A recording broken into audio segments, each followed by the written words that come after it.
नमस्कार, स्वागत है आप सभी का जनसत्य न्यूज पर। मैं हूं आपके साथ अनु सिंह। भारतीय जनता पार्टी ने हैदराबाद नगर निगम चुनाव में बेहतरीन प्रदर्शन कर सभी को न सिर्फ चौंका दिया बल्कि मिशन दक्षिण के सपनों को साकार करने की तरफ कदम भी बढ़ा दिया। अब आने वाले विधानसभा चुनाव में बीजेपी की बड़ी भूमिका नजर आने वाली है। चुनाव छोटा, बीजेपी का टारगेट बड़ा, दक्षिण भारत में खुला विस्तार का रास्ता। ग्रेटर हैदराबाद नगर निगम के चुनाव में बड़ी सफलता हासिल कर बीजेपी ने दक्षिण भारत में अपने लिए एक और रास्ता खोल लिया है। एआईएमआईएम और टीआरएस के गढ़ में बीजेपी ने अपनी ताकत लगभग 12 गुना बढ़ाई और नगर निगम को त्रिशंकु स्थिति में लाकर खड़ा कर दिया। हैदराबाद से बीजेपी को तेलंगाना के साथ आंध्र प्रदेश में भी लाभ मिलने की उम्मीद है। कहने को तो ये भी एक बड़े स्थानीय निकाय के चुनाव हैं, लेकिन इसका महत्व बीजेपी की दक्षिण भारत की राजनीति के लिए बेहद अहम है। चुनावी नतीजे के बाद केसीआर की पार्टी टीआरएस को 56, बीजेपी को 48 और असदुद्दीन ओवैसी की पार्टी को 44 सीटें मिली, जबकि कांग्रेस के खाते में सिर्फ 2 सीटें आईं। हालांकि बीजेपी के उभार से सबसे ज्यादा नुकसान टीआरएस को ही हुआ है। पार्टी को पिछले चुनाव में 99 सीटें मिली थी, इस बार वो 60 सीटें भी नहीं जीत पाई। शिद्दत के साथ जुटी मिशन दक्षिण पर बीजेपी।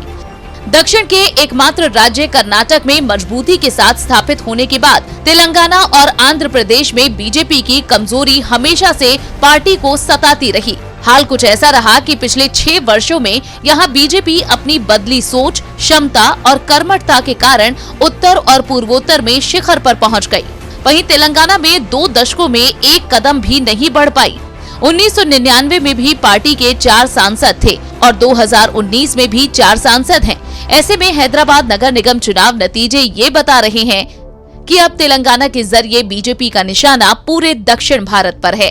बीजेपी अब अपनी उस घोषित स्वर्णिम काल की ओर बढ़ने की रणनीति में जुटी है, जहां पंचायत से लेकर राज्य की सत्ता तक बीजेपी की इतनी धमक रहे कि वो अपनी विचारधारा को विस्तार दे। दिग्गजों के प्रचार का दिखा असर। उस वक्त बड़े सवाल उठे, हैरत जताई गई थी जब एक हफ्ते पहले ही बीजेपी अध्यक्ष जेपी नड्डा, केंद्रीय गृह मंत्री अमित शाह, उत्तर प्रदेश के मुख्यमंत्री योगी आदित्यनाथ समेत कई बड़े दिग्गज हैदराबाद नगर निगम चुनाव में उतरे थे। दरअसल भाजपा ने सभी राजनीतिक दलों के सामने नेतृत्व की कार्यशैली का बड़ा सवाल खड़ा कर दिया।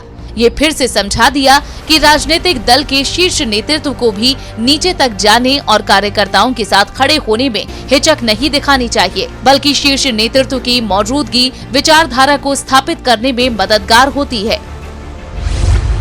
हैदराबाद के चुनावी नतीजों ने दिया संकेत, 2023 के तेलंगाना विधानसभा चुनाव होंगे अलग। बहरहाल हैदराबाद के नतीजों ने ये स्पष्ट संकेत दिया है कि 2023 के तेलंगाना विधानसभा चुनाव से अलग होंगे। बीजेपी एक मजबूत विकल्प बनकर उभरी है।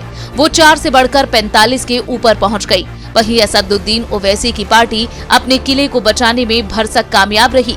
ये नतीजा ये भी बताता है कि अपनी राष्ट्रीय महत्वाकांक्षा के साथ बिहार के बाद बंगाल के लिए बढ़ रहे ओवैसी को फिलहाल खारिज नहीं किया जा सकता।